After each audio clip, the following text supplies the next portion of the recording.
नमस्कार दोस्तों, बात करने वाले हैं रेलवे ग्रुप डी का जो है फॉर्म कैसे फिल करेंगे। स्टेप बाय स्टेप मैं आपको जो एक लाइव फॉर्म फिल करके बताऊंगा। मैं पहले आपको एक रजिस्ट्रेशन करने का प्रोसेस बताऊंगा। जो आप लोग को आधार वाला ओटीपी समस्या आ रही है वो अब जो है दूर हो चुका है। कैसे उसको करना है मैं आपको पूरा जानकारी दूंगा। एक न्यू फॉर्म भर के बताऊंगा। उसके बाद से लॉग इन करके जो है फोटो सिग्नेचर कैसे रिसाइज करना है उसको बताऊंगा। इसके अलावा जो आप लोग जोन ढूंढ रहे हैं दिल्ली या बहुत सारे लोग जो है हाजीपुर जोन ढूंढ रहे हैं वो नहीं मिल रहा है फॉर्म भरते समय, तो वो कैसे चूज करेंगे इसकी हम पूरी इंफॉर्मेशन आपको यहाँ पे देने वाले हैं। तो वीडियो को लास्ट तक देखिए ताकि आपको सारी इंफॉर्मेशन जो अच्छे से समझ में आ सके। और जो मेन दिक्कत हो रही है रजिस्ट्रेशन करते वक्त यहाँ पे जब आप जाके क्रिएट अकाउंट कर रहे हैं ना, तो जो आधार पे ओटीपी आ रहा है वो समस्या आ रही है, तो उसको भी कैसे सॉर्ट आउट करेंगे चलिए हम आपको बताते हैं। देखिए फ्रेंड्स, सबसे पहले हम यहाँ पे क्रिएट एन अकाउंट पे क्लिक करेंगे, यहाँ ओके करेंगे। यहाँ पे नेशनलिटी को चूज करना है आपको।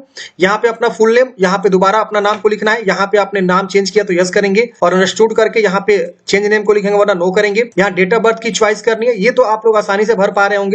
और दोबारा डेट ऑफ बर्थ को चूज करना है। फिर यहाँ पे जेंडर बताना है, फिर दोबारा डेट ऑफ बर्थ जेंडर को यहाँ चूज करना है।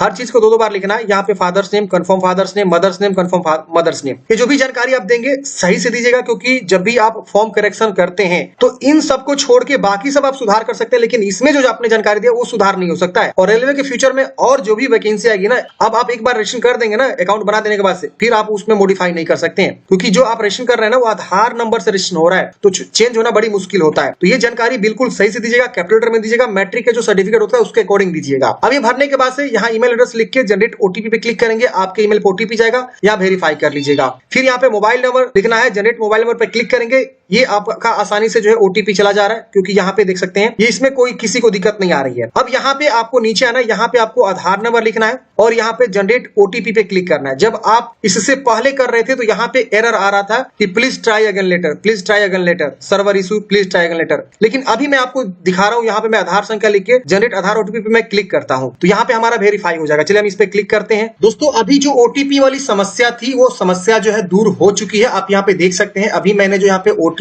के लिए भेजा तो यहाँ पे तुरंत ओटीपी चला गया और यहाँ पे देखिए 1 सेकेंड जो है चलना स्टार्ट हो चुका है। आधार ओटीपी अब यहाँ लिखेंगे, वेरीफाई करेंगे, हमारा जो है वेरीफाई हो जाएगा। तो जो भी कैंडिडेट्स नया रजिस्ट्रेशन करना चाहते हैं अब वो जो है आसानी से आधार वेरिफिकेशन कर सकते हैं, कोई दिक्कत नहीं होने वाला है। अगर आप पुराने कैंडिडेट्स हैं, लॉग इन कर रहे हैं, वहां आधार ऑथेंटिकेशन का ऑप्शन आ रहा है, तो वहां पे भी अगर आप आधार संख्या लिख के और वेरीफाई करेंगे तो आपका ओटीपी आसानी से अब चल जा रहा है। ये मैंने आज बात किया ना, रेलवे का जो ऑफिशियल साइट पे जो हेल्पलाइन नंबर दिया गया है, तो उन्होंने बताया कि 1-2 घंटा में ट्राई करिए, आपका शुरू हो जाएगा। आधार ओटीपी जो है कोई समस्या यहाँ पे नहीं मिलेगी। वो एक टेक्निकल इशू था जो 2 दिन से आपका ये ऐसा जो है प्रॉब्लम देखने को मिल रहा था। तो चलिए हमने यहाँ पे जो है ओटीपी भेज दिया। देखिए मैं अगेन जनरेट कर देता हूँ, जनरेट आधार ओटीपी पे मैं क्लिक करूंगा, देखिए दोबारा चला गया ना। यहाँ पे मैंने दूसरा ओटीपी दोबारा यहाँ पे भेज दिया, ठीक है ना। अब ओटीपी हमें प्राप्त हो जाएगा, यहाँ पे हम लिखेंगे और वेरीफाई करेंगे। अगर आप यहाँ पे वेरीफाई करना चाहते हैं तो ऐसे आप वेरीफाई कर लीजिएगा। वेरीफाई करते हैं फ्रेंड्स, ये देखिए यहाँ पे जो है आपका आधार वाला फोटो यहाँ पे शो कर देगा, आपका नाम भी शो कर देगा, डेट ऑफ बर्थ वगैरह भी यहाँ पे शो कर देगा, जेंडर भी शो करता है। तो इस तरह से देखिए वेरीफाई होना भी शुरू हो चुका। अब यहाँ पे आपको एक पासवर्ड बनानी है। पासवर्ड जैसा चाहे वैसा आप बना सकते हैं, आप जो चाहे वो पासवर्ड बना लीजिएगा, ऐसा कोई दिक्कत नहीं है कि पासवर्ड का कोई बाउंडेशन है। लेकिन हाँ, special character, small character, number वगैरह भी आपको यूज करना है। फिर आप नीचे आएंगे, यहाँ पे आई एम नॉट रोबोट पे क्लिक करेंगे। यहाँ पे आपको preview and create an account पे आपको क्लिक करना है। अब यहाँ पे देखिए आपने जो भी जानकारी यहाँ पे फिलअप किया वो एक बार अच्छे से वेरीफाई कर लीजिए। नाम, date of birth, father's name, mother's name, ये सब आप वेरीफाई कर लीजिए। फिर आपको यहाँ पे जो है ऑप्शन मिलता है आई हैव रीचेक्ड, और यहाँ पे क्रिएट एन अकाउंट पे क्लिक करेंगे, आप प्रोसीड करेंगे। आपका यहाँ पे जो है इस तरह से देखिएगा तो आपका अब अकाउंट बन जाएगा। ओटीपी नॉट मैच बता रहा है, यानी जो है हमारा जो मोबाइल ईमेल वाला ओटीपी है वहां पे कुछ ना कुछ गड़बड़ हुआ है। तो मैं यहाँ एडिट करूंगा और थोड़ा सा ऊपर आऊंगा, और ये वाला जो ओटीपी है फ्रेंड्स ये थोड़ा सा मिसमैच हुआ होगा, ईमेल वाला और मोबाइल वाला। हालांकि ये आसानी से चल जा रहा है। तो अगर आपको मिसमैच आ रहा है तो रीजनरेट पे क्लिक करेंगे, दोबारा दोनों पे ओटीपी जाएगा, दोबारा से आपको यहाँ पे फिलअप करना है। और उसके बाद से आप जो है क्या करेंगे, नीचे आएंगे और यहाँ पे प्रीव्यू क्रिएट अकाउंट पे क्लिक करेंगे, आपका यहाँ पे जो अकाउंट बन जाएगा और सबमिट हो जाएगा। तो चलिए मैं दोबारा यहाँ पे प्रीव्यू करता हूँ। तो हमने दोबारा जो है जनरेट करके प्रीव्यू कर लिया है। अब यहाँ पे टिक करेंगे और यहाँ क्रिएट एन अकाउंट पे क्लिक करेंगे। देखिए हमारा जो आ गया है, प्रोसीड करेंगे। अब हमारा देखिए अकाउंट जो है क्रिएट हो गया है सक्सेसफुली। अब हम क्या करेंगे, जो हमने मोबाइल नंबर लिखा था वो, पासवर्ड जो हमने बनाया था वो, और आई एम नॉट रोबोट पे क्लिक करके लॉग इन करेंगे, हमारा डैशबोर्ड यहाँ पे ओपन हो जाएगा। तो इस तरह से आप जो है अकाउंट अकाउंट आसानी से बना सकते हैं। जो आधार में प्रॉब्लम हो रहे थे, वो आपका ओटीपी जो प्रॉब्लम था आधार वेरिफिकेशन का, वो आपका अब जो है दूर हो चुका है। आप आसानी से यहाँ पे जो है अप्लाई कर सकते हैं। अच्छा, अगर मान लीजिए यहाँ से लॉगिन नहीं कर पा रहे तो यहाँ लॉगिन विथ आधार का भी सेक्शन है, आप यहाँ से भी लॉगिन कर सकते हैं। लॉगिन विथ फोन नंबर का भी ऑप्शन यहाँ पे ऐड कर दिया गया है। तो चलिए हम यहाँ पे लॉगिन कर लेते हैं। आप लोग को लग रहा है कि मैं यहाँ पे जो है गलत बता रहा हूँ, तो देखिए यहाँ पे मैंने सर्च किया टुडे टाइम, यहाँ पे आप देख सकते हैं टुडे डेट एंड टाइम 14 फरवरी, मैं शाम को 3:21 में वीडियो बना रहा हूँ। यहाँ पे जो है अभी तक जो है आधार वाली जो प्रॉब्लम थी वो सॉर्ट आउट हो चुका है, आप यहाँ पे देख सकते हैं। तो ये दिक्कत अब नहीं आ रही है। आशा करता हूँ आप लोग आसानी से अब जो है अपना रजिस्ट्रेशन कर पाएंगे। चलिए हम यहाँ पे डायरेक्टली लॉगिन करके इनका फॉर्म कंप्लीट करके आपको दिखाता हूँ। तो फ्रेंड्स, हमने यहाँ पे जो है डैशबोर्ड पे लॉगिन कर लिया हुआ है। अब यहाँ पे देख सकते हैं इस प्रकार से डैशबोर्ड खुलेगा। अब यहाँ पे आपको जो है ऑनलाइन एप्लीकेशन का ऑप्शन मिलेगा, इस पे क्लिक करेंगे और यहाँ पे सबसे पहले आपको जोन चूज करना है कि आप किस जोन के लिए फॉर्म भरना चाहते हैं। यहाँ पे बहुत सारे लोगों का ये प्रॉब्लम आ रही है कि यहाँ पे जो है हमारा दिल्ली का जोन नहीं शो कर रहा है, इसके अलावा हाजीपुर का नहीं शो कर रहा है, और भी बहुत सारे लोगों का यहाँ पे ऑप्शन है कि ये वाला जोन नहीं शो कर रहा है। तो मैं बता दूं फ्रेंड्स, अगर आप दिल्ली जोन से फॉर्म भरना चाहते हैं तो दिल्ली जोन जो है ना चंडीगढ़ के अंतर्गत आता है। जी हाँ दोस्तों, आरआरबी यहाँ देखिए चंडीगढ़ का ऑप्शन है, लेकिन ये चंडीगढ़ आपको नोटिफिकेशन में नहीं शो करेगा। अब आप बोलेगा फिर कैसे, मैं आपको दिखाता हूँ। यहाँ पे आप क्लिक करेंगे नोटिफिकेशन पे, तो नोटिफिकेशन में आपको पूरी जानकारी यहाँ पे आपको बताई गई है। ये आपका नोटिफिकेशन है, मैं इसे डाउनलोड कर लिया हूँ। अब मैं आपको सीधे नीचे ले चलता हूँ जहाँ पे बताया गया है जोन वाइज वैकेंसी। आप देख सकते हैं यहाँ पे, कहीं पे आप जाइए देखिए आपको मुंबई देखने को मिलेगा, जयपुर देखने को मिलेगा, हुबली देखने को मिलेगा, जबलपुर, भुवनेश्वर और बिलासपुर, और यहाँ पे न्यू दिल्ली, फिर यहाँ पे चेन्नई, और यहाँ पे आपको गोरखपुर, फिर गुवाहाटी, और फिर कोलकाता जोन देखने को मिलेगा, मुंबई एक और देखने को मिलेगा, हाजीपुर मिलेगा, प्रयागराज मिलेगा, कोलकाता मिलेगा, सिकंदराबाद मिलेगा। अब आप बोलिएगा कि फिर यहाँ पे हम चंडीगढ़ कहाँ से लाएं, तो देखिए चंडीगढ़ वहां है ही नहीं है। तो इसका मतलब ये हुआ फ्रेंड्स कि जो आपका दिल्ली जो है ना वो चंडीगढ़ आरआरबी के अंतर्गत आता है, समझ रहे ना। इसी तरह से हाजीपुर वहां पे आपको जो है देखने को मिलता है, लेकिन हाजीपुर जो है वो पटना आरआरबी के अंतर्गत आता है। तो ये चीज आपको समझना होगा और उसके अकॉर्डिंग फॉर्म को अप्लाई करना होगा। तो जहां से फॉर्म भरना चाहते हैं उसका आप चुनाव करेंगे। तो मैं यहाँ पे गोरखपुर से फॉर्म भरना चाहता हूं, उसको मैं चूज करूंगा, फिर डिक्लेयर करके नेक्स्ट वाले ऑप्शन पे मैं क्लिक करूंगा। अच्छा, यहाँ पे हमने गोरखपुर जोन चूज कर लिया है, हम यहाँ पे नेक्स्ट करेंगे। नेक्स्ट करते ही ये देखिए इस प्रकार से जो है डाटा फैच होगा। प्रीवियस जो आपने डाटा जो है वहां से फैच हो गया है, हम इसे क्लोज करेंगे। अब यहाँ पे काफी सारे ऑप्शंस आपके यहाँ पे शो करेंगे। अब यहाँ पे आपको जो है सबसे पहले चूज करना है कि मैरिड है कि अनमैरिड है। आप रिलीजियन बताएंगे हिंदू मुस्लिम क्या है, मातृभाषा आपकी क्या है, यहाँ से अपना मदर टंग चूज करेंगे। Choice of language of examination, exam का लैंग्वेज क्या रखना चाहते हैं, हिंदी में एग्जाम देंगे, बंगाली, इंग्लिश, गुजराती, सारे ऑप्शंस मिलेंगे। सपोज आप हिंदी चूज करते हैं तो आपका जो क्वेश्चन पेपर होगा हिंदी इंग्लिश दोनों में मिलेगा। सपोज आप गुजराती चूज करते हैं तो आपका जो क्वेश्चन पेपर मिलेगा गुजराती प्लस इंग्लिश दोनों ऐड करके मिलेगा। तो आप जिस भी लैंग्वेज में देना चाहते हो उसका चुनाव करेंगे। एक विजिबल मार्क्स, बॉडी में क्या पहचान है, तिल, कटा के निशान, जला के निशान, वो आप यहाँ पे जो है क्या करेंगे लिखेंगे। दूसरा परमानेंट विजिबल मार्क्स आपको बताना है। यहाँ से अपना एक कम्युनिटी चूज करना है, UR, SC, ST, OBC, EWS. यहाँ से मान लीजिए आप यूआर से बिलोंग करते हैं, यूआर चूज करेंगे, यानी जनरल कैटेगरी हो गया। अब इसके बाद से यहाँ पे आपको एससी, एसटी का ऑप्शन है, ओबीसी है, ईडब्ल्यूएस है। तो हम एक एक करके समझते हैं। अगर आप एससी, एसटी से हैं तो इसको आप टिक करेंगे और यहाँ पे अपना जो है कास्ट का नाम लिखना है, नेम ऑफ द कास्ट। मान लीजिए आप धोबी है तो आप यहाँ पे क्या करेंगे, धोबी लिख देंगे, जो भी है। आप अपना जाति का नाम लिखना है यहाँ पे। फिर यहाँ पे कास्ट सर्टिफिकेट नंबर, जहां से भी आपने जाति बनवाया हुआ है। देखिए अभी फिलहाल जो है एससी, एसटी का अगर आपके एरिया में सेंट्रल लेवल का जाति प्रमाण पत्र बन रहा है तो वहां से आप बनवा के लगा सकते हैं। वरना आपके पास जो प्रेजेंट में जाति प्रमाण पत्र है वो स्टेट लेवल का हो या कोई सा भी हो, आप उसकी जानकारी यहाँ पे अभी आप दे दीजिए। सेट उसका सर्टिफिकेट नंबर, इश्यूइंग अथॉरिटी में आप बता दीजिए कहां से आपने बनवाया हुआ, किस ऑफिसर से बनवाया हुआ। जैसे बिहार में रेवेन्यू ऑफिसर का बन, तो आप यहाँ पे जो है रेवेन्यू ऑफिसर का जो है ऑप्शन है, आप देख सकते हैं यहाँ पे चुनाव कर लेंगे। तालुक मजिस्ट्रेट से बनवाए तो taluk magistrate, sub divisional magistrate से बनाए तो sub divisional magistrate, presidency magistrate है, काफी सारे ऑप्शन है। तो आप वो चुनाव करेंगे और यहाँ पे स्टेट चूज करेंगे, किस राज्य से आपने बनवाया हुआ है और कब आपने बनवाया हुआ है वो आप यहाँ से चुनाव कर लेंगे। जिस भी डेट को आपने बनाया वो डेट मेंशन रहता है ऑलरेडी आपके जो है सर्टिफिकेट पे, वो आप चूज करेंगे और आपको ट्रेवल पास से यस करेंगे और अपना ट्रेवल पास का जो है कास्ट सर्टिफिकेट यहाँ पे अपलोड करना है। नियरेस्ट रेलवे स्टेशन भी लिख दीजिएगा जहां से आप ट्रेवल करने वाले हैं एग्जाम के लिए। ट्रेवल पास वो होता है फ्रेंड्स जिसके थ्रू आप जो है रेलवे का जब एग्जाम आएगा ना तो रेलवे आपको खुद एक पास देगा, वो पीडीएफ में डाउनलोड करिएगा और जिस भी ट्रेन में चाहे उस ट्रेन में यात्रा कर सकते हैं एग्जामिनेशन के लिए। आपको कोई टीटी वगैरह चेक करेगा तो आपको ट्रेवल पास दिखा सकते हैं, आपको फाइन वगैरह नहीं, मतलब फ्री में यात्रा करेंगे आप। तो ये कास्ट सर्टिफिकेट अपलोड करेंगे, पीडीएफ में 500 KB से कम होना चाहिए। तो ये जो है हमने बात किया एससी, एसटी का। एसटी का भी सेम वैसे ही लिखना होगा आपको जानकारी और यहाँ पे अपना जो है बताना होगा कि कहां से आपने बनवाया हुआ है, रेवेन्यू ऑफिसर, फिर यहाँ पे आप ट्रेवल पास से यस करेंगे और इश्यूइंग स्टेट कौन सा है और इश्यूइंग जो है डेट क्या है और सर्टिफिकेट नंबर ये सब आपको बता के अपना जो है कास्ट का नाम लिख देंगे और यहाँ पे उसका कास्ट सर्टिफिकेट अपलोड कर देंगे।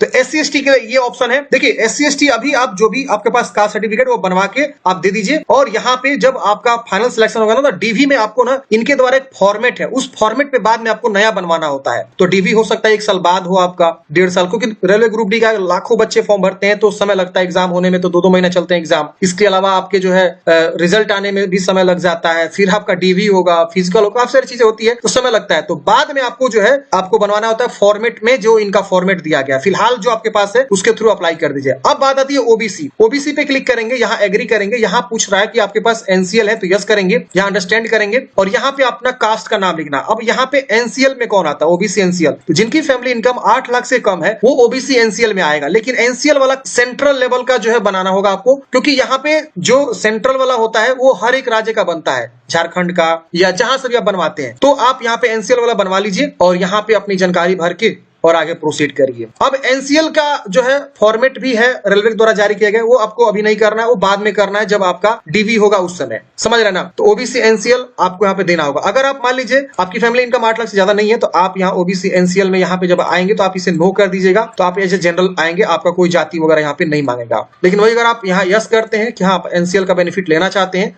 तो यहाँ पे आपको जो है अपना NCL सर्टिफिकेट देना होगा, और NCL लेटेस्ट वाला देना होता है। NCL आपका जो बनता है ना आपके इनकम के आधार पे बनता है, ना कि आपके जाति के आधार पर बनता है। OBC NCL जो है आपके इनकम को देख के बनाया जाता है। तो इस तरह से आपको जो है बता देना है। अगर आप EWS से आते हैं तो EWS जानकारी आप देंगे, ये भी लेटेस्ट वाला ही होना चाहिए, क्योंकि EWS भी आपके इनकम को देखकर ही बनाया जाता है, समझ रहे ना। तो इसीलिए आप यहाँ पे EWS है तो EWS अपना बता देंगे उसी तरह से। अब यहाँ पे आपको अपना जो है प्रेजेंट एड्रेस भरना है, जो भी आपका प्रेजेंट एड्रेस सबसे पहले आपको राज्य चूज करेंगे, डिस्ट्रिक्ट आएगा डिस्ट्रिक्ट चूज करेंगे, फिर यहाँ पे एड्रेस प्रॉपर अपना लिखना होगा, फिर यहाँ पे नियरेस्ट सिटी पिन कोड, और यहाँ परमानेंट एड्रेस पूछ रहा है, दोनों सेम, इसको टिक करेंगे, सेम सेम कॉपी हो जाएगा। अलग है तो अलग अलग भी आप यहाँ पे लिख सकते हैं। तो ये आपको सेक्शन आई थिंक गड़बड़ नहीं होना चाहिए फॉर्म भरने में, आसानी से आप लोग यहाँ पे भर लीजिएगा। देखिए मैं आपको सिंपल सा बोल रहा हूँ, अगर आपके पास SC/ST सेंट्रल लेवल आसानी से बन जा रहा है ना तो आप बना के लगाइए, क्योंकि झारखंड में बनता है SC/ST आसानी से ऑनलाइन, बिहार में नहीं बनता है SC/ST का सेंट्रल लेवल, तो कहां से बनाएगा बंदा? तो जो आपके पास है प्रेजेंट में वही आप लगा दीजिए। बाकी रेलवे जब DV करता है ना तो पुराना वाला जो अभी आप लगा रहे हैं वो तो देखेगा ही देखेगा। इसके अलावा नया फॉर्मेट में आपको बनवा के, जो रेलवे के ऑफिशियल साइट पे दिया गया है वो फॉर्मेट में आपको बनवा के लगाना होता है, समझ रहे ना। तो ये चीज आपको जो है समझना होगा। चलिए अब यहाँ पे मैं सेव करके नेक्स्ट करता हूँ। सेव नेक्स्ट करते हैं फ्रेंड्स। अगले स्टेप में यहाँ पे आपको एक्स सर्विसमैन पूछ रहा, अगर है तो यस करेंगे और उसके बारे में बताएंगे, नहीं है तो आप इसे सिंपल नो कर दीजिएगा। विकलांग है तो यस करेंगे और अपना विकलांगता के बारे में बताएंगे, नहीं है तो आप इसे भी नो कर दीजिएगा। यहाँ पे आपको जो है ना राइटिंग में डिफिकल्टी है तो आपको प्रिस्क्राइब वगैरह चाहिए तो यहाँ पे आपको यस कर देना होगा, और यहाँ पे आपको स्क्राइब के लिए यस करना होगा, और यहाँ पे आपको scribe candidates in the examination यहाँ पे आपको नो करना होगा, और यहाँ पे आपको अपने हिसाब से बता देना होगा। तो ये स्क्राइब के लिए जो विकलांग होते हैं उनको लिखने में अगर दिक्कत होती है तो स्क्राइब अपने साथ है कि दूसरा कैंडिडेट्स को बैठा सकते हैं। यहाँ पे EBC होल्डर है, अगर EBC है मतलब बहुत ज्यादा आप गरीबी फैमिली से आते हैं तो यहाँ पे आपको देखिए ऑप्शन है यस करने का। EBC को सिर्फ और सिर्फ जो है ट्रेवल पास जो है यहाँ पे बेनिफिट्स मिलता है, ध्यान रखिएगा। बाकी यहाँ पे अगर आप इकोनॉमिकली बैकवर्ड क्लास से आते हैं, आपकी फैमिली इनकम 50,000 से कम है या BPL होल्डर है, तो आप यहाँ यस करके और अपना जो है ट्रेवल पास का ही बेनिफिट ले सकते हैं, उसका सर्टिफिकेट नंबर, इशूइंग अथॉरिटी वगैरह डाल के। नहीं तो आप यहाँ पे नो कर सकते। EBC कोई भी जाति का कैंडिडेट हो सकता है, वो जनरल का भी हो सकता है, EWS का भी हो सकता है, SC/ST का भी हो सकता है। EWS मतलब यहाँ इकोनॉमिकली बैकवर्ड क्लास, मतलब बहुत ही गरीबी रेखा से नीचे है वो, समझ रहे ना। तो उस तरह के भी यहाँ पे ऑप्शंस दिया हुआ है जो ट्रेवल पास के लिए बेनिफिट ले सकते हैं। यहाँ पे आप रेलवे एम्प्लॉय हैं तो यस करेंगे, और यहाँ पे जानकारी आपको बताना होगा किस प्रकार के एम्प्लॉय हैं, किस यूनिट में काम कर रहे हैं, नहीं तो आप इसे नो करेंगे। करेंटली एम्प्लॉय, अगर आप दूसरे विभाग में काम कर रहे हैं, सेंट्रल, स्टेट, PSU, तो आप बताएंगे वो ना नॉट अप्लीकेबल। आपके पास NSC ग्रांटेड बाई NCVT, आपके पास NSC नेशनल अप्रेंटिसशिप एक्ट आपने किया होगा तो यस करेंगे, उसका सर्टिफिकेट है तो यस करेंगे, और नहीं है तो आप इसे नो कर दीजिएगा। और उसके बाद यहाँ पे आपको बताना है कि ट्रेड कौन सा है, एनी डिसिप्लिन चूज करिएगा, कब से कब तक आपने यहाँ पे जो है ट्रेनिंग लिया हुआ। तो आपका जो भी यहाँ पे ट्रेनिंग का पीरियड है वो आप यहाँ से मान लीजिए 22 में आपने जो है लिया हुआ है, और यहाँ पे आपका मान लीजिए 1 साल का होगा, तो यहाँ पे आप जो है यहाँ चुनाव कर लीजिए। 22 से हमने मान लीजिए यहाँ पे 23 चूज करना है, और यहाँ पे हम जो है यहाँ पे ट्रेनिंग लिए। तो देखिए यहाँ पे इस तरह से 1 मंथ, अच्छा हमने 22 का जस्ट आगे वाला ही चूज किया है, 23 हमें पूरा चूज कर लेना है। जैसे हमने यहाँ पे देखिए यहाँ पे चूज किया 31 दिसंबर 2023, तो यहाँ पे पूरा जो है 1 साल 30 दिन का ट्रेनिंग हमने लिया हुआ है। तो इस तरह से आप चुनाव कर सकते हैं। अगर आपके पास NSC सर्टिफिकेट नहीं है तो आप नो कर दीजिएगा। अब यहाँ पे आपको जो है अपना जो है फी रिफंड रिफंड के लिए अपना बैंक डिटेल्स देना होगा। जब आप पहला एग्जाम देंगे तो आपका अगर SC ST है तो 250 रुपए रिफंड हो जाएगा, अगर आप OBC जनरल हैं EWS है तो 400 रुपए रिफंड हो जाएगा 100 रुपया काट के। तो इसीलिए अकाउंट नंबर मांगा जा रहा है। आप यहाँ पे अपना जो है अकाउंट होल्डर नेम आपका क्या नाम है और अपना ही दीजिएगा। फिर यहाँ पे रिफंड फी बैंक अकाउंट नंबर, आपका अकाउंट नंबर यहाँ लिखना है, फिर कंफर्म करना है उस अकाउंट नंबर को और यहाँ IFSC कोड लिखना है और कंफर्म करना है। तो एक बार अच्छे से पढ़िए और जो जानकारी मांग रहा है वही जानकारी यहाँ पे भर दीजिए। फिर यहाँ पे सेव करके नेक्स्ट कर देंगे। 7 नेक्स्ट करते हैं फ्रेंड्स। अगले स्टेप में यहाँ पे आपको जो है क्वालिफिकेशन को ऐड करना है। तो पहले आप मैट्रिकुलेशन को ऐड करिएगा, मैट्रिक किस राज्य से आपने पढ़ाई किया। फिर यहाँ पे आपको डिस्ट्रिक्ट आएगा, डिस्ट्रिक्ट आपको चुनाव करना होगा। अब यहाँ पे कभी कभी दिक्कत होता है चूज करने में, तो यहाँ पे आप टैब यूज कर सकते हैं अपने लैपटॉप का, कीबोर्ड का। फिर यहाँ बोर्ड का नाम लिखें, किस बोर्ड से आपने पढ़ाई किया। फिर यहाँ पे आपको पासिंग ईयर और डेट मंथ या वगैरह चूज करना होता है। यहाँ पे नहीं आ रहा है, देखिए टैब करने पे ही जा रहा है। यहाँ पे टैब दबाते हैं ना तो यहाँ पे जो है हर एक सेक्शन पे हो जाता है बटन, देखिए यहाँ पे। तो यहाँ पे कभी कभी ऐसा सिस्टम मतलब दिक्कत आपके साथ भी हो सकता है,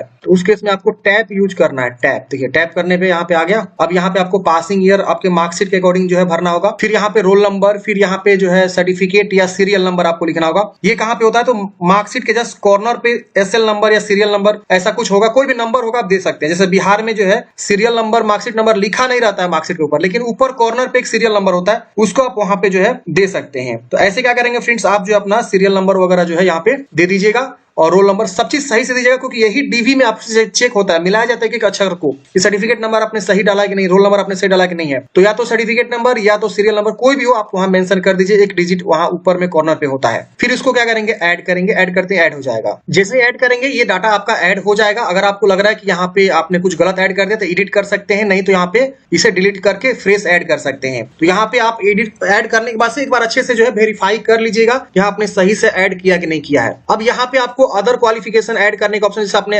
अप्रेंटिसशिप किया हुआ है, ITI किया हुआ है, तो आप यहां से चुनाव करके उसको भी आप यहां से ऐड कर सकते हैं। अगर सिर्फ मैट्रिक तक ही पढ़े तो मैट्रिक तक ही जानकारी आप यहां ऐड करके उसके बाद आपको नेक्स्ट कर देना है। अब अगले स्टेप में आपको फोटोग्राफ अपलोड करनी है, सिग्नेचर अपलोड करना है। तो लेटेस्ट वाला ही फोटोग्राफ आपको अपलोड करना है। ध्यान रहे, अगर आप मान लीजिए प्रीवियस NTPC का फॉर्म भरे थे और आप फोटोग्राफ अपलोड कर रहे हैं वही वाला, तो वो दिक्कत हो सकता है। आपको लेटेस्ट फोटोग्राफ अपलोड करना है जो 2 महीने से ज्यादा ओल्ड नहीं होना चाहिए, लिखा हुआ है। और वो NTPC का फॉर्म भरे थे आप 6 महीना पहले, तो फिर वो गड़बड़ हो जाएगा। तो अगर आपका यहाँ पे फोटो पुराना वाला शो कर रहा है, अगर आप लॉगिन करके फॉर्म भर रहे हैं तो उस केस में आप फोटो चेंज कर लीजिएगा। यहाँ सैंपल दे रखा हुआ है कि किस प्रकार का फोटो एक्सेप्ट है, किस प्रकार का रिजेक्ट हो जाएगा।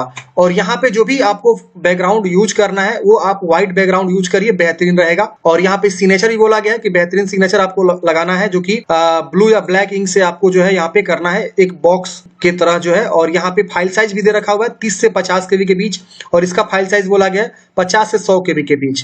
देखिए बहुत सारे टूल आपको मिल जाएंगे गूगल में, जो भी आपको रिसाइज करना हो या बैकग्राउंड चेंज करना हो या फोटो का KB बदलना हो या पिक्सल बदलना हो, वो सब टूल आप गूगल में यूज करके कर सकते हैं। मैंने कई बार आप लोगों को बताया हुआ है कि आप कैसे जो फोटो को रिसाइज करेंगे ऑनलाइन, जो कि आपको ऑनलाइन काफी सारे वेबसाइट मिल जाते हैं, आप वहां पे यूज कर सकते हैं। तो चलिए हम यहाँ पे फोटो सिग्नेचर चूज करके सेव करते हैं और नेक्स्ट करते हैं। तो फ्रेंड्स हमने यहाँ पे फोटो सिग्नेचर को आसानी से अपलोड कर दिया है। जो टेक्निक है फोटो सिग्नेचर अपलोड करने का वो ये है कि आपका फाइल साइज जो है 50 से 100 KB के बीच होना चाहिए और फोटो थोड़ा बड़ा होना चाहिए, तभी आपका अपलोड होगा। सिग्नेचर भी वैसा ही कुछ है, 30 से 50 KB के बीच रखिएगा। फोटो का जो साइज है, मतलब इमेज का साइज, वो बड़ा होना चाहिए, आसानी से अपलोड हो जाएगा। आपको यहाँ सेव करके नेक्स्ट कर देना है। अब नेक्स्ट करते ही अगले स्टेप में आपका जो आता है फ्रेंड्स, वो आता है प्रीफरेंस देना। ये सबसे इंपॉर्टेंट पॉइंट है। आप लोग थोड़ा सा सोच समझ के यहाँ पे प्रीफरेंस दीजिएगा, क्योंकि कई सारे मतलब पद होते हैं ना, एक जोन में कई सारे पद है। जैसे आप देखेंगे तो यहाँ पे NER assistant signal and T का है, यहाँ पे MFC MCF असिस्टेंट है, इस तरह से वर्कशॉप है, ब्रिज असिस्टेंट है। तो अब इन सबका काम अलग अलग होता है। जी हाँ दोस्तों, यहाँ देखिए पॉइंट्समैन भी, पॉइंट्समैन जो आपके ट्रैक पे काम करते हैं उनका यहाँ पे पॉइंट्समैन का काम होता है। असिस्टेंट TRD का अलग काम होता है।